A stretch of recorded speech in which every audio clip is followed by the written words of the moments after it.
Un programa conducido por Martín Villaverde. Desde el año 2013, dando voz a cientos de invitados que con sus mensajes nos han acompañado a crecer en conciencia y armonía. Nueva temporada todos los miércoles de 19 a 21 horas en riguroso directo y en la mejor compañía. Con la colaboración de Rosa María Vargas y de Jordi Pérez en la parte técnica. Os esperamos en nuestra mesa.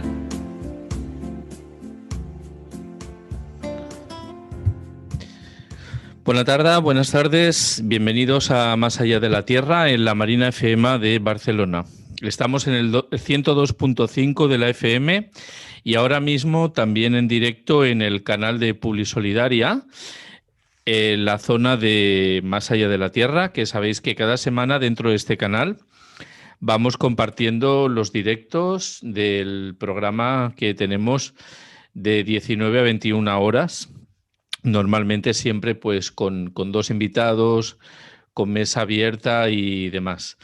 Y bueno, quería saludar ya a nuestro invitado porque esta tarde no tengo la compañera Rosa María Vargas, tiene unos temas personales que atender y tengo yo pues que conducir la mesa y quiero pues nada, dar paso ya a nuestro invitado de esta tarde, que es Jordi Sapés, que supongo que me debe estar escuchando ya. Buenas tardes, Jordi. Hola, buenas tardes, Martín. ¿Qué tal? ¿Cómo estamos? Muy bien. Aquí, confinados, pero muy activos. Bueno, estupendo. Me alegro de nuevo de hablar contigo.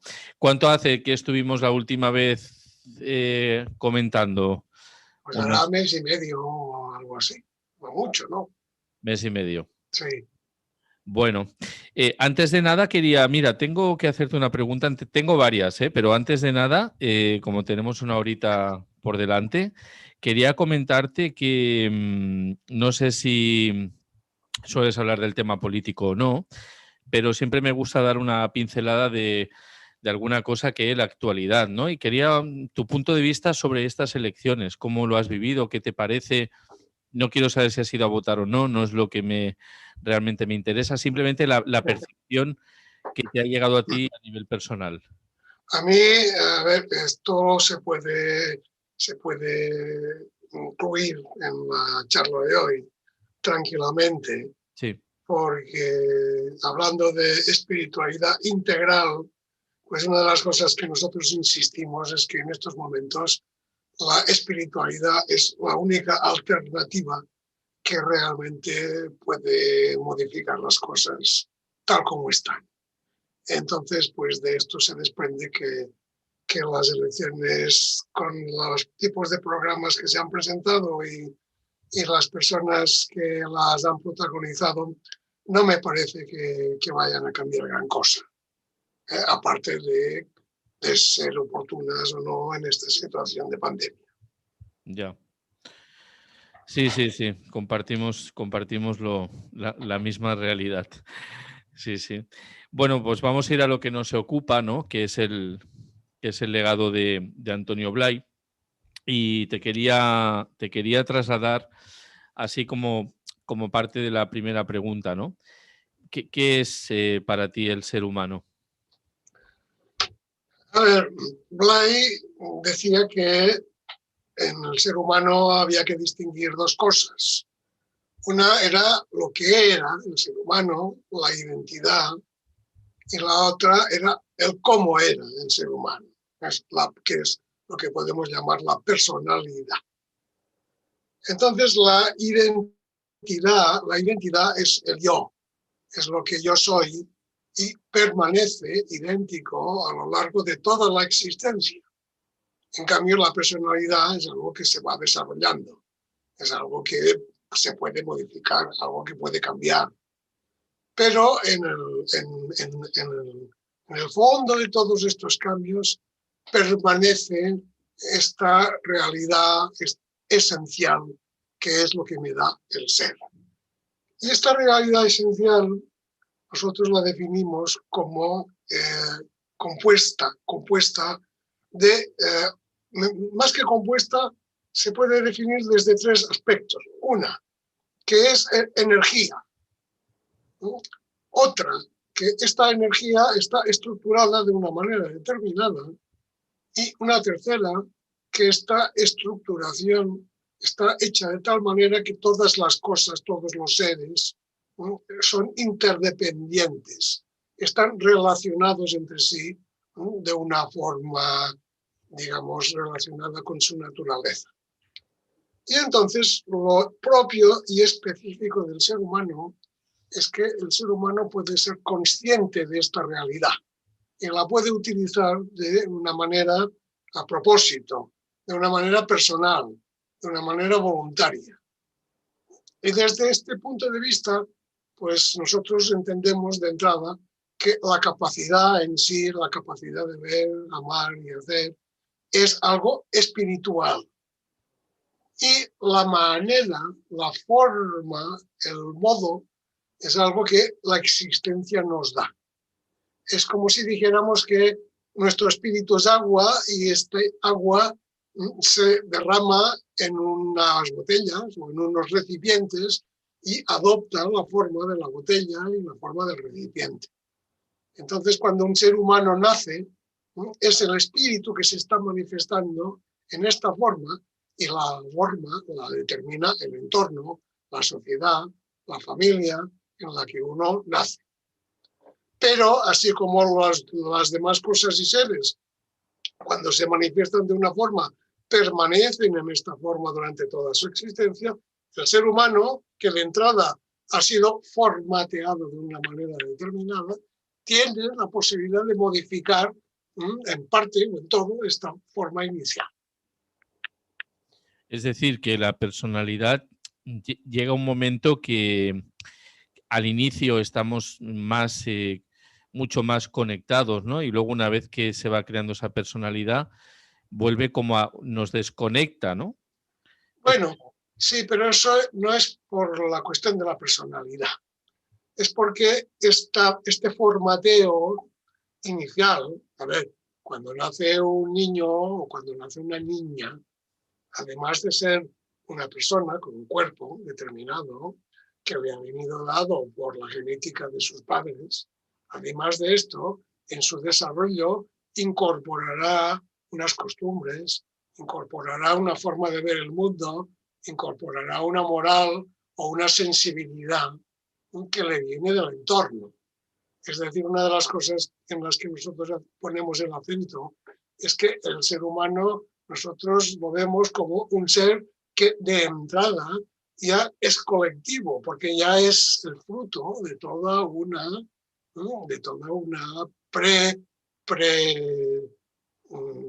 preexistencia colectiva.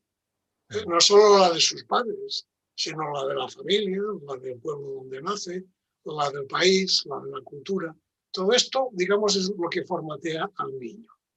El problema es que después este formateo intenta aplastar esta capacidad del niño.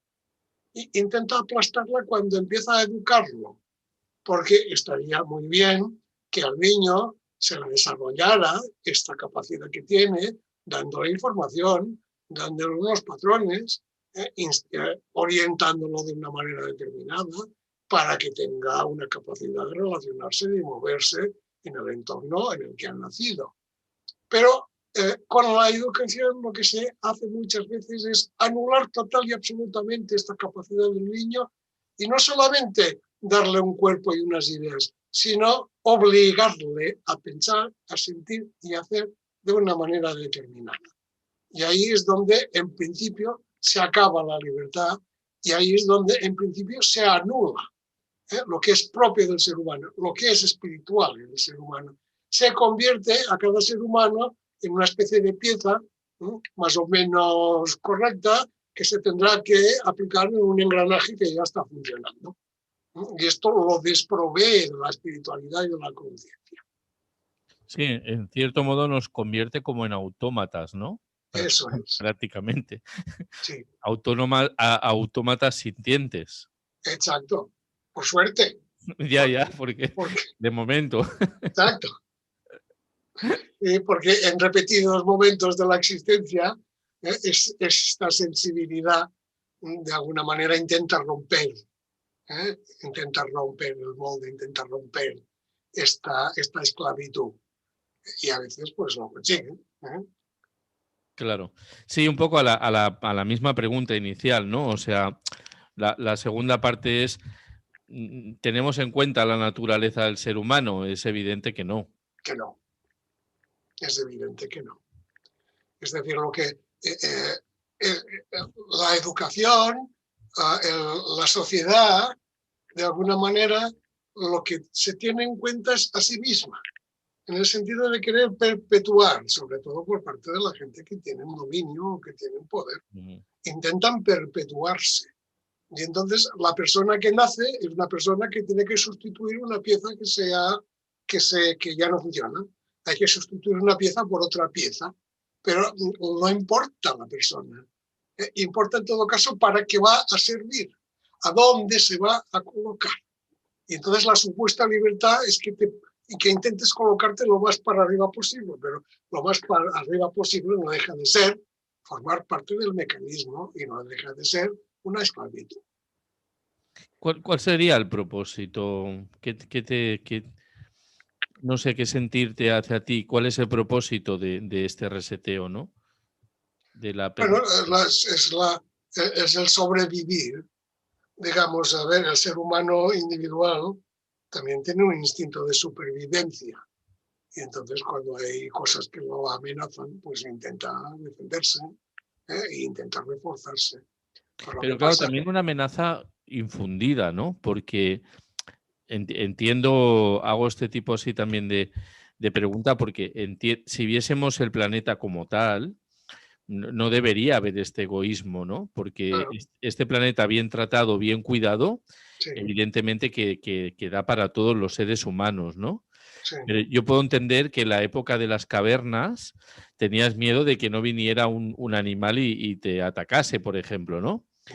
Pero ahora el caso es de que, jolín, de que ahora estamos en un punto con la de años que ya ha pasado desde esa fecha, Sí, que sigamos todavía como con esas memorias y esas creencias ahí y que podamos llegar a los límites que podemos llegar tan destructivos entre nosotros mismos, ¿no? sí. Es que hay una situación es una situación, digamos, que tiene la capacidad de perdurar, pero en un estado de desequilibrio. Y entonces este estado de desequilibrio es el que tiene el poder, el que está manejando, el que se está aprovechando. Cuando hay una parte que se aprovecha de la otra, esta parte que se aprovecha de la otra se siente constantemente en peligro. Es claro que podría ser las cosas de otra manera, pero bueno, no tienes más que mirar lo que está pasando cada día y te das cuenta de que todos nosotros, digamos, en nuestra mente, somos perfectamente capaces de imaginar un mundo como el que acabas de describir. Y sin embargo, lo que está sucediendo es todo lo contrario. ¿Por qué? Porque hay esta situación de desequilibrio en la que hay una parte que tiene el poder y al mismo tiempo se siente débil. Y se siente débil porque no está despierta a nivel humano, porque no está despierta a nivel espiritual. Pero claro, esta debilidad es la que está utilizando, digamos, para esclavizar, para machacar, para reprimir. Y claro, además de este desequilibrio, pues sirve para dar la culpa de la situación del desequilibrio, cada uno la da al del otro lado. Y sirve para que la propia persona sienta desconfianzas de la existencia, tenga miedo de pasar de una situación que puede ser mala a otra peor. En fin, que hay una desorientación muy general, por eso decíamos hace un momento que quizá la espiritualidad sea la única alternativa a esta situación, porque si no ponemos como referencia de todo al ser humano, a la dignidad que tiene el ser humano y a la capacidad y a la libertad que tiene el ser humano, todo lo demás es estar dando palos de ciego. Sí, porque además, claro, con la situación actual esto genera que lo que comentabas, ¿no? Que encima aún se potencie mucho más, Sí. muchísimo más. Te quiero hacer otra pregunta así más directa también, ¿no? ¿Y qué necesitaría el ser humano para actuar como tal? ¿Tenemos esos materiales que precisamos para existir realmente de un modo consciente? A ver, yo pienso que se nos da, es decir, lo que deberíamos recibir cuando nacemos, porque claro, la capacidad de ver, amar y hacer que somos se tiene que manifestar, se tiene que materializar, se tiene que concretar. Entonces es lógico que se nos dé una información acerca de todo lo que nos vamos a encontrar durante nuestra existencia. Y también es lógico que se nos dé una formación que ponga de manifiesto pues, todos los conocimientos, todo el desarrollo moral de la humanidad y todo el desarrollo técnico de la humanidad. Porque, claro, nosotros no nacemos y partimos de cero, sino que nacemos en el marco de una especie que lleva existiendo durante muchos años. Y entonces esta especie humana, durante todos estos años, pues ha desarrollado un conocimiento, una sensibilidad, una capacidad de relacionarse y una capacidad técnica que sirve para modificar las cosas. Y lógicamente para que nosotros podamos a utilizar y actuar como seres humanos conscientes, debemos recibir esto. Claro, aquí hay un problema, que es que a medida que esta humanidad se ha ido desarrollando, cada vez la cantidad digamos, de conocimiento y la realidad en la que podemos incidir cada vez es más amplia.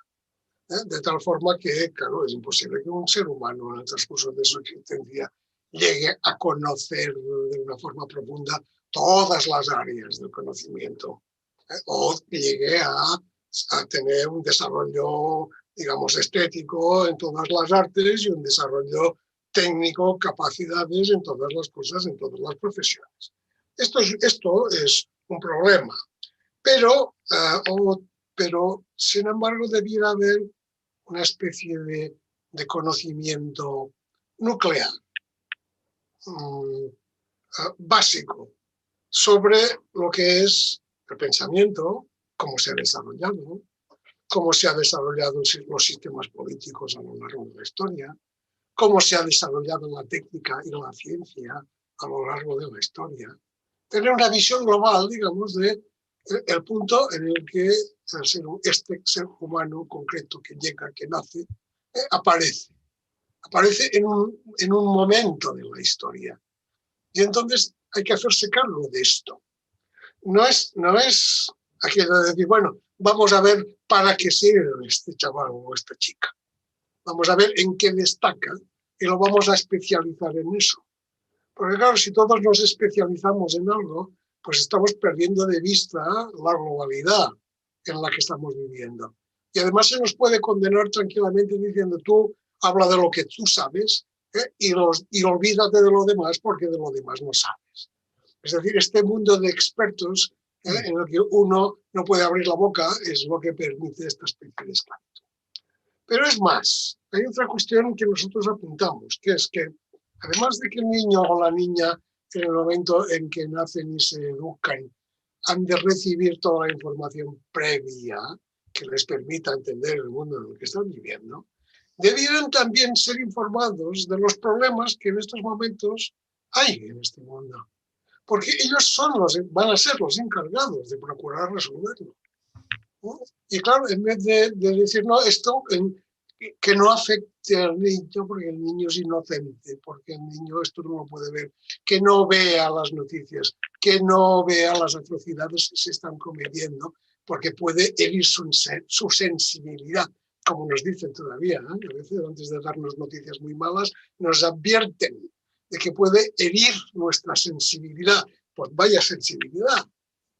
Justamente la sensibilidad debería consistir en intentar conocer esto porque esto nos tiene que preocupar, ¿no? Y esto lo tenemos que resolver. Pues esta es la educación que debería recibir el niño o la niña para poder, la información, para poder actuar como seres humanos conscientes. todo lo que se sabe, todo lo que se conoce, cómo está funcionando el mundo, cómo ha llegado aquí, ¿no? Y a partir de esto, ¿qué problemas hay que en estos momentos le tienen que preocupar? Esto sería el mantener dentro de una conciencia individual y personal la conciencia de humanidad, la conciencia de proceso, la conciencia de evolución. Uh-huh. Sí, no. El tema es que, claro, como se sabe, ¿no? Que realmente también esto es un proceso conciencial a nivel individual del ser humano, quizás no interesa, ¿no? Tampoco que uno llegue a conocerse a sí mismo por lo que decías, porque hay un control que al final está basado en el miedo. Sí. Claro, nosotros hemos de reivindicar la fuerza interna que nos permita superar este miedo. Y a ver, hay una cosa, hablando del miedo, en la que Brian insistía mucho, justamente relacionado con la muerte, que es lo que más miedo nos da. Y decía que la muerte no era lo contrario de la vida, sino lo contrario del nacimiento. Y explicaba este proceso como una manifestación del ser esencial, que el ser es antes del nacimiento, permanece durante la existencia y permanece después de la muerte, porque el ser es eterno. Entonces, esta visión del ser humano como un ser espiritual, porque es una manifestación de la esencia, ¿no? Esta manifestación de la esencia la podríamos presentar como una especie de carrera de relevos. Sabes que las carreras de relevos son equipos de 4 personas, ¿no? Que sale primero corriendo y lleva un testigo en la mano, y cuando vuelve al punto donde ha salido, entrega el testigo al segundo, y así van los 4. Cada uno, digamos, progresa en función de lo que ha progresado en el anterior. Bueno, pues esta sería una visión de la creación y de la participación del ser humano en la creación, que no es aquello de que la creación se produjo un día hace no sé cuántos millones de años y ahora pues nos encontramos con lo que nos encontramos, y eso tenemos que ver si lo aprovechamos lo máximo posible, en plan de aquello de tonto el último, a ver qué puedo sacar. Claro, en vez de esto, nosotros decimos no, a ver, la creación es algo que se está produciendo aquí y ahora, y cada uno de nosotros está participando en esta creación. Y está participando en esta creación porque hemos tomado el testigo que se nos ha dado. Y en el momento en que nuestra personalidad o nuestro cuerpo estén ya que no funcionan o que hayan quedado obsoletos, pues el ser esencial que nos está dando la vida se retirará de nosotros y se expresará en otra personalidad o en otro cuerpo. Por eso hablamos de la espiritualidad integral, porque esta visión permite que cualquier situación, cualquier momento, cualquier fase de la existencia sea espiritual, y allí se ponga de relieve la importancia de la conciencia. Claro, entonces no somos conscientes realmente de que en la gran mayoría de que la humanidad somos un proceso evolutivo, ¿no? No, no lo somos. No lo somos. Si lo fuéramos, además, veríamos que los conflictos, en la medida que se utilizan para dividir, son malos. Pero en sí mismos son buenos porque ponen de relieve lo que decía antes, ponen de relieve un desequilibrio que necesita ser atendido. Y entonces el propio conflicto debería ser una llamada a intentar solucionarlo, en vez de aprovecharlo para dividir. Sí, verlo más como una experiencia, ¿no? Que nos ayuda a ese crecimiento evolutivo. Exacto. A esa apertura conciencial, ¿no? Sí. Claro, pero sí, bueno, pero es que el reseteo te marca muy claro de que vemos las cosas como problemas. Cuando Sí, viene una experiencia a nuestra vida, pues lo veo, uy, sí, qué problema tengo, ¿no? claro, claro. De decir, hostia, qué experiencia me plantea la vida, a ver qué voy a aprender detrás de esta experiencia ahora, ¿no? Eso es un reto. Y es más, además, digamos que nos educan, con la mejor intención del mundo, nuestros padres nos educan para evitar que tengamos problemas. Y claro, desde luego, los problemas que ellos tuvieron no los vamos a tener seguro. Vamos a tener otros. ¿Mm? Pero que educarnos para no tener problemas es educarnos para vegetar, es educarnos porque son Bueno, y justamente... educarnos, perdona que te Claro, interrumpa, educarnos para no tener problemas, sí, yo creo, bajo mi opinión, que es también prepararnos para sufrir. exacto, porque entonces cualquier situación la vives como problemática Claro, y como injusta. ¿Mm? Claro, si para tuviéramos llevarnos de ese miedo. entrada esta educación en la que nos dijeran, a ver, en estos momentos, por ejemplo, pues hay un grave problema, porque hay mucha gente del África que no puede subsistir o que está amenazada de muerte e intentan venir para acá y hay cantidad de gente que se ahoga en el Mediterráneo. Si nos explicaran esto, pues ya creceríamos con cierto interés que Claro, es natural por intentar solucionarlo. Es que es natural que el ser humano tenga un interés por intentar solucionarlo. Ahora, si resulta que encima de que hay este problema, te dicen que cuando lleguen te van a quitar tu trabajo, entonces, claro, el problema es, y es que no es un problema real, es que es un problema inventado. sí. Sí, sí, sí, sí. Bueno, al final es el camino del miedo para no dejar que haya esta evolución, ¿no? Mantenerte ahí en el miedo continuo Sí, y no dejar que, bueno, cada uno sabemos que tiene su momento, ¿no? De que hace ese clic.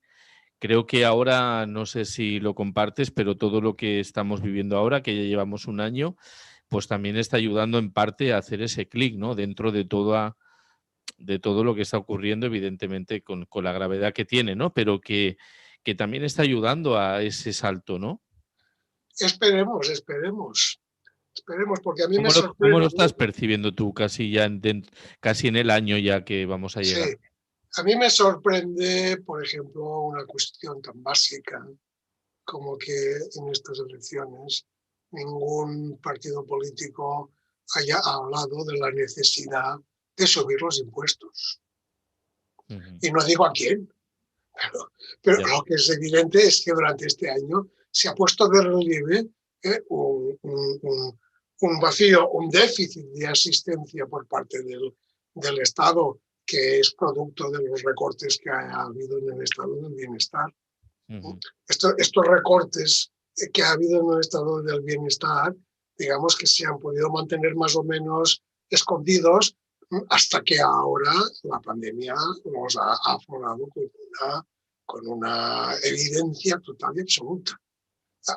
Esta pandemia ha puesto de manifiesto, por ejemplo, por una parte, digamos, este déficit de atención, clarísimamente a nivel de la sanidad, pero también a nivel de administración pública, porque si eran unas ayudas que la verdad resulta que tienen tantos requisitos y tantos problemas que no llegan. Y si te llegan, resulta que no puedes contactar porque tienes que hacer una cola brutal porque no hay suficientes funcionarios. Es decir, constantemente se está poniendo de manifiesto una ausencia de una estructura colectiva que atienda todo esto. Y bueno, pues todo el mundo se apunta a decir hay que hacer esto, hay que hacer lo otro, hay que hacer lo otro, hay que hacer lo otro, pero nadie dice cómo se va a financiar esto. Ya. Nadie. ¿Por qué? Por miedo a que no te voten. Ujú. Bueno, pues que no te voten. Pero claro, es que es imposible dar sin primero sacar. Claro, es lo que se dice, ahora se dice hablando de las ayudas europeas, que claro, las ayudas europeas no van a ir a parar a los bares y restaurantes que han cerrado. Los Ya. bares y restaurantes que han cerrado, cerrados quedan. Estas ayudas europeas irán a parar a las grandes compañías para que hagan, si Dios quiere, para que hagan, porque a lo mejor no hacen nada y van solo a beneficios para que hagan reformas en el sentido de la informatización y en el sentido del cambio climático. Pero bueno, digamos, está claro que cada vez hay unas empresas más grandes, más multinacionales, más poderosas, y esto pues probablemente no se pueda remediar. Pero lo que sí que hay que plantearse es de que estas empresas paguen los impuestos que después sirvan para proteger esta sociedad. Y claro, todo esto pues no se está planteando por ninguna parte. Y entonces, pues bueno, tengo miedo de que cuando estemos todos vacunados, de alguna manera, pues la situación se recomponga y que si pasamos de tener un 10% a un 15% a tener un 30% de paro, pues bueno, pues se diga que con el tiempo ya se arreglará. Y cada vez pues va pasando más gente, digamos, a una situación de marginación. Es decir, según cómo estamos en el camino de la distopía. Estamos en el camino de unas grandes empresas con unos beneficios extraordinarios y una masa de población cada vez más miserable, cada vez más limitada. O sea que está por ver que esto forzosamente tenga que seguir un camino positivo. Está por ver. Bueno, y también se está llegando por datos, ¿no? De familias y personas ya viviendo, hablamos de miseria, ¿eh? Sí, sí, sí. Miseria ya no es pobreza, miseria es no poder ni comer. Exacto. Ya me dirás dónde está el progreso. ¿Dónde está el progreso? A esto nos ha llevado el progreso. Y claro, el problema, digamos, la trampa continúa siendo el crecimiento. Continúa siendo una trampa basada en la materialidad, en la idea de que antes podía ser la idea de que tuvieras más. Ahora el problema puede ser el peligro de quedarte sin nada. Pero claro, esta idea de que tenemos que seguir creciendo para que todo el mundo pueda tener de todo, pues se da de patadas con la realidad, con esta realidad que acabas de manifestar. Porque sí que estamos creciendo, el problema es que la inmensa mayor parte de lo que se crece va a parar en manos de 10 o 12 grandes. Entonces, ¿para qué vas a crecer tanto? ¿Para qué? O sea, hay que replantear toda la visión de la sociedad y de la economía. Hay que hacer un replanteo drástico, radical. Y esto de momento, pues no sé.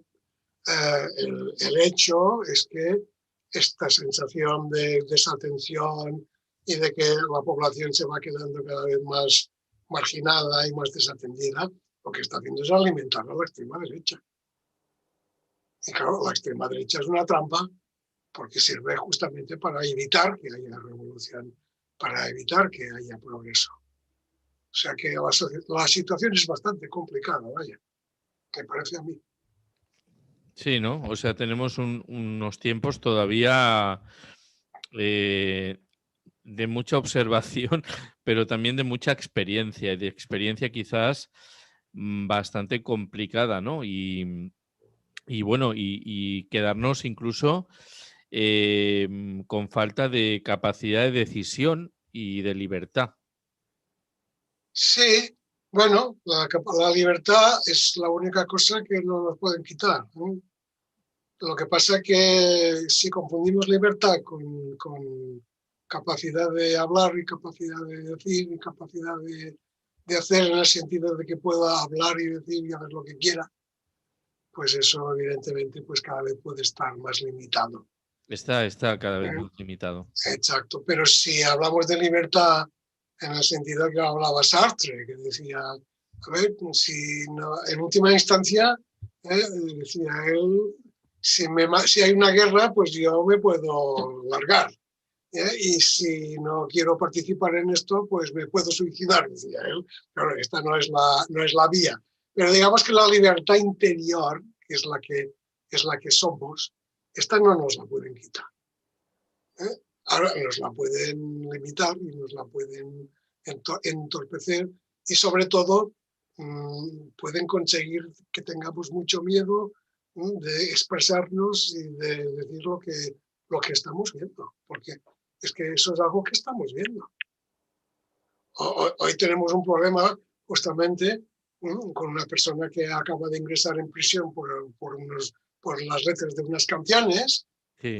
y los propios portavoces del gobierno de Madrid dicen que hay que cambiar las leyes. Pues cámbialas. ¿Por qué no las has cambiado? ¿Cuándo hay que cambiarlas? ¿Quién tiene que cambiarlas? O sea, lo que sí que está claro es que cada vez es más difícil, digamos, de mantener la sensación de que el poder político pues es un poder real y es un poder que realmente se preocupa. Cada vez está más al descubierto de que realmente tiene muy poca capacidad de hacer nada. Pero claro, esto nos tiene que llevar a la conciencia, no nos tiene que llevar a la impotencia, nos tiene que llevar a la conciencia. Nos tiene que llevar pues a no permitirnos el lujo de pensar que esto a nosotros no nos va a afectar y a nuestros hijos tampoco, porque nuestros hijos lo tienen mal si nosotros no nos espabilamos.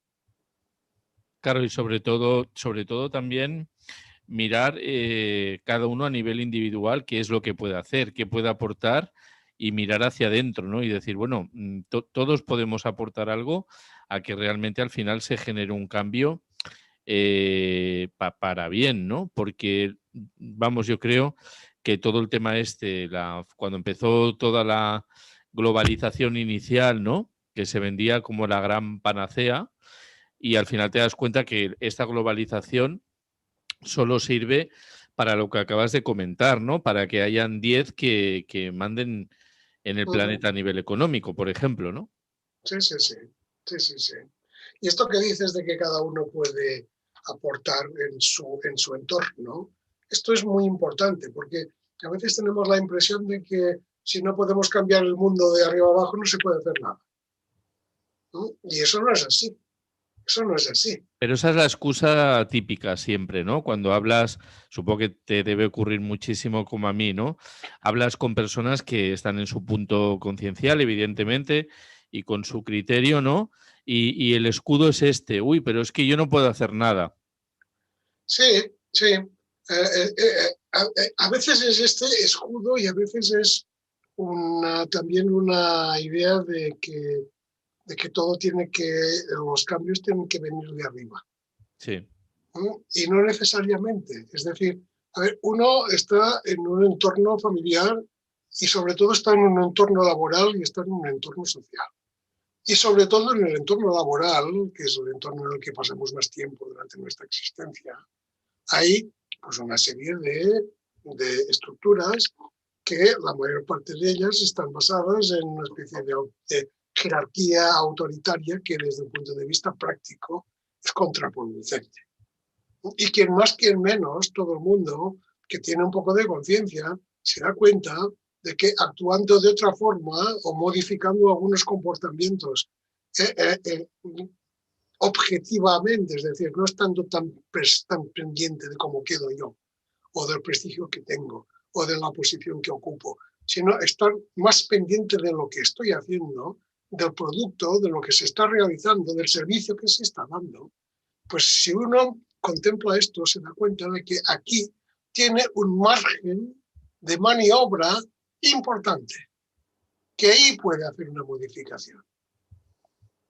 Y entonces, si cada uno se plantea lo que puede modificar, la luz que puede aportar, o la conciencia que puede aportar, o el amor que puede aportar en los lugares en los que está interviniendo, tanto a un nivel laboral como a un nivel social, pues entonces se puede generar una dinámica que haga que ciertas prácticas como las que estamos sufriendo en estos momentos sean realmente inaceptables. Pero no sean inaceptables porque estamos hasta el gorro y nos ponemos a repartir palos porque estamos hasta el gorro, sino que son inaceptables porque tenemos una alternativa que es esta y no se nos está dejando poner en práctica, que este es el gran problema. Cuando se hace oposición, si haces oposición a lo que hay, esta oposición a lo que hay ya está supuesta, ya está permitida, no tiene ningún problema. Para hacer oposición, de verdad, tienes que dar una alternativa. Tienes que decir, en vez de así, en vez de hacer esto, podemos hacer esto otro. Y entonces automáticamente es desde abajo que se hacen los cambios. Es desde abajo que se presiona. Es cuando el individuo concreto, que tiene una conciencia de colectividad, puede hacer realmente que un sistema que en estos momentos está absolutamente obsoleto se derrumbe. Que esto es lo que pasa. Cada vez que ha habido un cambio importante, cuando se ha pasado de la esclavitud al feudalismo, del feudalismo al capitalismo, siempre ha habido una situación en la que las posibilidades de la especie humana eran clarísimamente superiores a lo que el sistema estaba permitiendo. Y cuando esto es así, cuando hay una presión objetiva y subjetiva, entonces es cuando hay cambio. ¿Llegará el ser humano a experimentar ese cambio? No lo sé, no lo sé. Ya sabes que desde hace bastante tiempo, digamos que la especie humana está pendiente de una serie de peligros. Primero era el peligro atómico, ahora es el peligro del cambio climático. Pero el cambio climático, lo de la pandemia va a ser un juego de niños, ¿no? Si miramos lo que nos está viniendo encima. Entonces, claro, vamos a ver si somos capaces de superar el cambio climático. Si no, pues el planeta va a prescindir de la especie humana y se va a quedar tan ancho. Es decir, no debemos tener una visión tan antropocéntrica de la realidad, porque la realidad nos incluye y es mucho más amplia que el ser humano. Claro, y además, ahora lo que acabas de decir es importante, porque muchas veces nos creemos el centro del universo, ¿no? El ser humano, ¿no? Y realmente aquí quien manda es la madre tierra, quiero decir. Sí. Es que nos puede desahuciar mañana Claro. en cuestiones de horas, ¿no? Y creo que es importante tomar mucha conciencia también de eso, ¿no?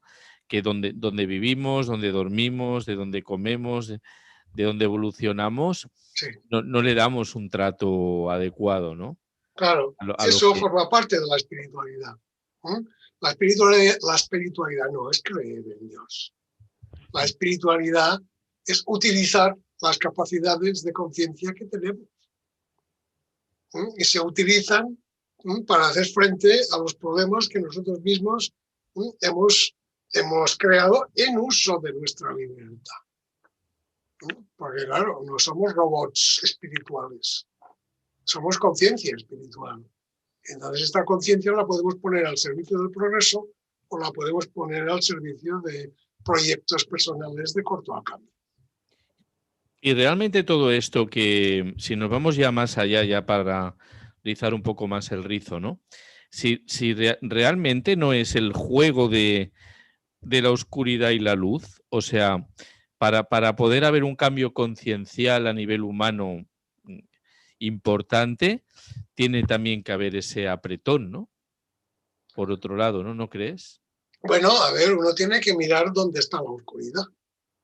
Si resulta que yo tengo iluminada una habitación y tengo el resto de la casa a oscuras y me conformo con esta habitación, pues de aquí no voy a salir. Si me preocupo, si tengo conciencia de que hay toda una parte particular mía, en mi propia conciencia, o en la sociedad, o en la humanidad, que está a oscuras, esta oscuridad no tiene entidad, porque la oscuridad no existe, la oscuridad es falta de luz. Entonces se trata de que la luz que yo soy, que es la inteligencia consciente, se ilumine esta parte que está a oscuras. La oscuridad no nos da miedo si somos conscientes de la capacidad que tenemos de iluminarla. De hecho, la humanidad llega hasta donde la mente nuestra alcanza a ver, alcanza a intuir. Y entonces, pues en vez de quedarnos mirándonos el ombligo o de quedar mirándonos en el suelo, al suelo para no tropezar con las piedras, podemos tener una visión del horizonte. Blight explicaba una imagen que era muy bonita. Bonita no, pero se entendía. Decía que vista desde otro nivel superior, la Tierra aparecía como envuelta en una capa no de oscuridad, de polución, una capa de polución. De tal manera que la gente tenía problemas porque tropezaba al andar porque no veían claro el dónde pisaban. Y entonces esta preocupación por no tropezar hacía que todo el mundo estuviera inclinado con la cabeza dentro de la polución, mirando al suelo. Y decía, y de tanto en cuanto hay uno que no se sabe muy bien por qué, se levanta y saca la cabeza fuera de la polución y dice, caramba, y respira profundamente. Pero como tenemos la idea de que los problemas están en el terreno, volvemos a meter la cabeza dentro de la polución. Sí, bueno, muy bueno. Bueno, pues esa es una invitación, digamos, es una invitación a buscar la luz y a aplicarla allí donde vemos oscuridad. Sí, yo creo que es muy importante, es el gran reto que tenemos ahora, porque a veces la sensación es como de vivir en dos. Yo creo que ahora más que nunca la sensación es estar viviendo en dos mundos a la vez, ¿sabes? Sí. Como un mundo que va despertando con más conciencia, con mucha más humanidad, preocupándose también del vecino, de compartir, Sí. de ir cambiando, ¿no?, a esa parte humana, ¿no? Y hay otra que continúa pues en el egocentrismo, bueno, ya sabemos, en lo material y en el control, en el dominio, ¿no? Y yo creo que ahora estamos en esa parte como intermedia, ¿no? Sí, es una situación de crisis. Las crisis pueden representar un cambio, ¿no? Pueden representar un cambio. Yo simplemente lo que pasa es que, a ver, nosotros predicamos este cambio, pero lo predicamos con mucha insistencia. Lo predicamos poniendo, digamos, un poquito los pelos de punta para que la gente no se contente con imaginar que es posible. Ya. Porque claro que es posible, pero hay que meterse, hay que estar, hay que sobreesforzarnos un poco a este nivel de conciencia y quitar dedicación a lo de siempre, porque claro, el problema es que a veces, después de despertar, después de darnos cuenta de que estamos metidos en un embolado que no tiene sentido y que además nos lleva, digamos, a un fracaso personal y colectivo, después de darnos cuenta de esto, claro, como resulta que la sociedad y la economía y la política siguen funcionando con estos esquemas que nosotros hemos descubierto que son falsos, nos parece que no hay alternativa. Y entonces nos quedamos simplemente en esta posición ideológica crítica. Y nos da la impresión de que la crítica en sí ya de alguna manera nos justifica. Y no nos justifica, porque a los poderes sin cuidado nuestra crítica. La única cosa que realmente cambia las cosas son los actos. Nosotros tenemos la definición de que somos capacidad de ver, amar y hacer, y que esta capacidad se actualiza. Se actualiza porque hay algo externo que la estimula. Y claro, actualización viene de acto. La inteligencia se actualiza porque ves que las cosas pueden ser de una manera distinta y haces por cambiarlas. Porque claro, si te quedas pensándolas, eso no cambia nada. Hay que actualizarlo. Y lo mismo que el amor. Yo puedo querer mucho a una persona, pero mi emoción no le arregla nada a la persona. Nuestros lamentos no les arreglan nada a las personas que se están hundiendo en el Mediterráneo. El amor también se tiene que actualizar, se tiene que convertir en acto. De ahí que, digamos, la espiritualidad que defendemos nosotros no es una espiritualidad para huir para arriba, para desentendernos, para refugiarnos en una fantasía, sino que es una espiritualidad en la que pretendemos que lo superior descienda y se manifieste en el nivel cotidiano, en este nivel material, que es material, simplemente porque le damos un contenido que no es el correcto, no porque la materia en sí sea mala. Depende de cómo la aplicas, depende de para qué la utilizas. Entonces, si la utilizas al servicio del espíritu, no es mala, es buenísima. Claro, y también la hemos como priorizado ante todo. Sí, la hemos puesto como en primer lugar. Sí, sí. No, Bueno, eso es lógico si tienes presente que bueno, el capitalismo se puso en marcha a mitades del siglo XVIII y antes del capitalismo pues había habido mucha miseria. Y la gente se moría porque había una sequía y no había buena cosecha. Un poquito pasa como después de la Guerra Civil, que no sé si te acuerdas que nuestras abuelas hacían grandes cantidades de comida, y siempre, sí, sobre todo cuando había una invitación, siempre sobraba comida. ¿Por qué? Porque recordaban el hambre que habían pasado durante la Guerra Civil. Bueno, pues la especie humana ha estado muchos años pasando hambre. Y bueno, recientemente, digamos que al menos hay un sector que hemos llenado la barriga. Y en el momento en que uno se ha llenado la barriga es cuando empieza a mirar que además de la barriga hay otras cosas. Muy bien, Jordi. Pues mira, me gustaría, ya llegados casi al final de la entrevista, pues nada, que nos hicieras un cierre, ¿no? De lo que hemos hablado en la mesa o de lo que realmente te apetezca. Ciérranos la entrevista de hoy, Jordi. Sí, mira, yo pondría el acento en esta idea de colectividad. Es decir, conciencia espiritual es conciencia de colectivo.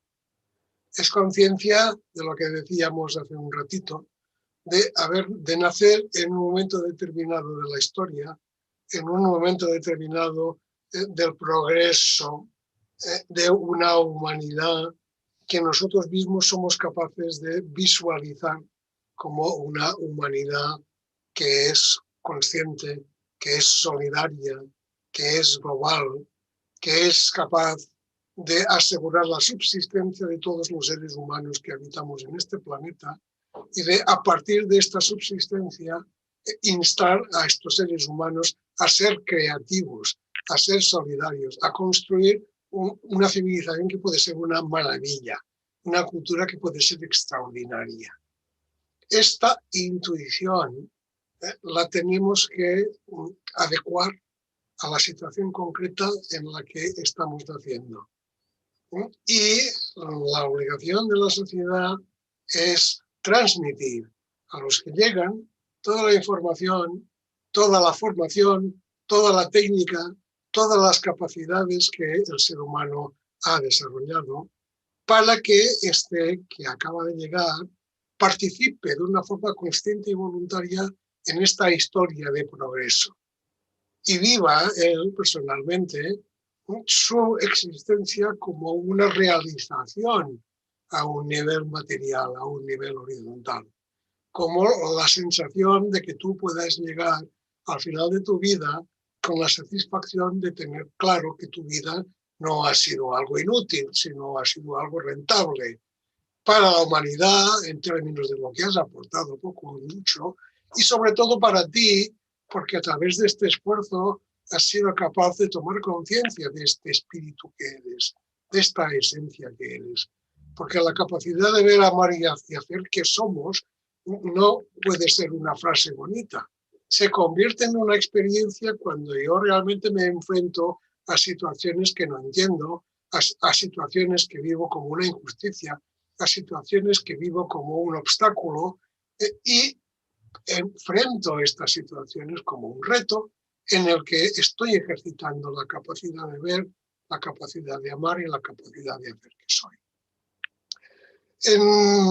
Cuando uno es consciente de ser un canal a través del cual el espíritu, sea divino o sea la propia humanidad, se está expresando, uno se da cuenta de que su trabajo personal consiste en hacer de su personalidad un canal limpio y transparente que permita esta expresión de la esencia a través de cada uno de nosotros. Y entonces, cuando uno ha vivido esta experiencia de ser un canal de luz, un canal de amor y un canal de energía al servicio de los demás, entonces es cuando, además de la realización horizontal en la que hay la satisfacción de haber sido útil en esta vida, se produce también una realización vertical en la que yo me reconozco como ser esencial, consciente, y me entrego a este ser al final de mi vida como vuelta a lo que siempre he sido. No sé si te vale como resumen. Hombre, y tanto. Muchísimas gracias. Bueno, pues comentar que a través de ATCA se pueden seguir el legado de Antonio Blay, que estáis todos los ponentes, participantes y organización que hemos ido teniendo en la mesa y que seguiremos teniendo. Y en principio, pues agradecerte, Jordi, que hayas estado hoy en la mesa del programa nuevamente, hoy sin problemas técnicos, gracias a Dios, que lo hemos podido al final solventar todo. Y nada, y que cuando el tema pandemial termine, pues me gustaría tenerte aquí en la mesa de manera presencial también. Esperemos, muchas gracias. Que nos dejen ya vernos al menos, sí, ¿no? Y sí, que nos estamos viendo, pero bueno, ya sabes que la vibración es distinta cuando estamos los seres humanos cerca unos de otros. Nada, súper agradecido y un abrazo fuerte, Jordi. Igualmente para vosotros y para Rosa, que hoy no ha estado presente. Hoy no ha estado, hoy tenía temas personales, pero bueno, ahí queda el saludo. Muchísimas gracias. Que vaya muy bien. Adiós, buenas tardes. Gracias. Y bueno, comentaros que ya hemos terminado por ahora la entrevista con Jordi Sapés de ATCA, del legado de Antonio Blay, y que la segunda parte vamos a pasar ya a lo que será la FM. El directo de momento visual termina aquí con la entrevista a Jordi Sapés por el canal de Publisolidaria. Y ahora vamos a continuar en la FM o también bien a través de la página www.lamarina.cat. Nos podéis seguir escuchando. Ahora primero nos vamos a Publi y luego ya seguimos la segunda parte. Segunda parte diferente. Vamos a poner uno de los mejores programas que tenemos grabados, porque hoy teníamos ya publicitado un invitado, pero a última hora pues no se encontraba bien y bueno, evidentemente lo primero es la salud física y lo vamos a cambiar para la próxima semana, pero continuamos hasta las 9 ahí en la FM. Nada, pues hasta la semana que viene con más temas. Buenas noches, buena nit. Adiós.